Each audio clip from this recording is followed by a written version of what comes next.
জন্য আমি বাঁচতে চাই।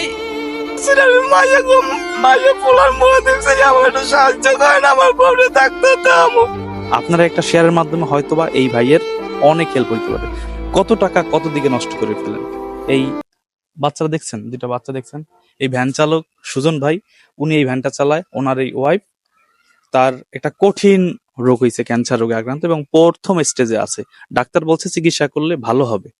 তো সেই জায়গা থেকে মানবিক কথা বলবো, ওনার বউয়ের কি সমস্যা বা ওনার ট্রিটমেন্টটা কিভাবে চালাচ্ছে। ভাই, আপনার বউয়ের কি সমস্যা এবং ট্রিটমেন্টটা কিভাবে কি চালা, আপনি সমাজের মানুষের কাছে বল করেন সুন্দরভাবে। আমি চাই মাসে আমি ডাক্তার দেখাইছি, আমি এখন কুলাইতে পারি না, কোনো কাদায় কুলাইতে না। আমার মুখ দর্শন করে কই আমার তো একটা সন্তান, 5 বছর আমি মায়া পোলার মোড় দেখছি, আমার একটু সাহায্য করেন, আমার বউরে ডাক্তার দাম।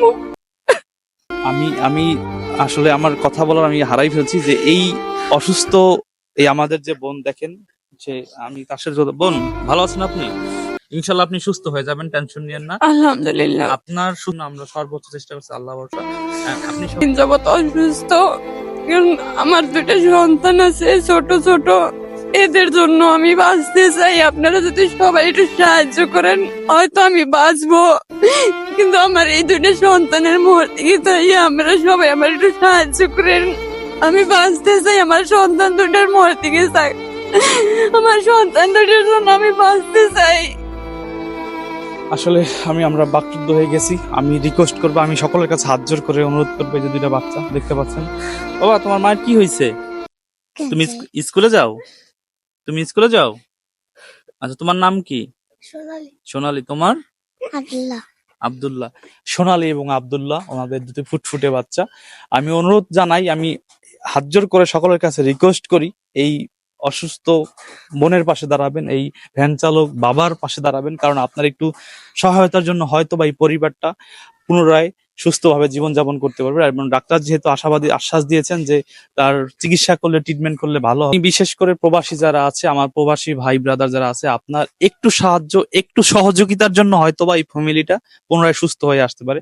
এলাকার একজন কাকা আছে, ওদের অবস্থা, আর্থিক অবস্থা কেমন বা চিকিৎসা অগো কোনো আর্থিক অবস্থা নাই, অগো আগে আল্লাহর হিল্লে আছি আমরা 10 জন, যদি একটু সবাই সহযোগিতা করি তাই তো হয়তো আল্লাহ মুক্ত করতে পারে। আচ্ছা আচ্ছা। কঠিন যাই হোক, আমরা অতি সামান্য এবং ক্ষুদ্র আমাদের স্থান থেকে, রাসেল, আমাদের স্থান থেকে আমরা কিছু টাকা হচ্ছে দিয়ে যাচ্ছি। এখানে হচ্ছে 1 2 3 4 5 6 7 8 9 10, আমরা এখানে 5,000 টাকাই ভাইকে দিচ্ছি আমার। এবং আমি রিকোয়েস্ট করব, যারা ভিডিওটা দেখবেন, যে যেখান থেকে দেখবেন, ভিডিওটা শেয়ার করে দিবেন। আপনার একটু শেয়ারের মাধ্যমে হয়তোবা এই অসুস্থ বোন পুনরায় সুস্থ হয়ে সুন্দরভাবে এই বাচ্চাদের নিয়ে জীবনযাপন করতে পারবে। আমি বিশেষ করে প্রবাসী যারা আছে এবং টর্কিবাসী, গৌরনদীবাসী, বরিশালবাসী, সারা বাংলাদেশ, পৃথিবীর যে প্রান্ত থেকে যে ভিডিওটা দেখবেন, সকলের কাছে আমি হাত জোর করে আমি জোরভাবে অনুরোধ জানাই যে আপনারা এই অসহায় বোনের পাশে দাঁড়ান, এই অসহায় ভাইয়ের। বিশেষ করে আমি প্রবাসীদের কাছে রিকোয়েস্ট করব, ভাইয়ের বিকাশ নাম্বার আমরা দিয়ে দিচ্ছি। বিশেষ শুধু প্রবাসী না, তুর্কি, গৌনদী, বরিশাল, সারা বাংলাদেশ, পৃথিবীর যে প্রান্ত থেকে ভিডিওটা দেখবেন অবশ্যই ভাইয়ের পাশে দাঁড়াবেন এবং বিকাশ নাম্বারটা ভাইয়ের নিজের, ভাইয়ের সাথে যোগাযোগ করে তার ওয়াইফের জন্য সহায়তা করুন। ভাই, আপনার বিকাশ নাম্বার একটু বলে দেন।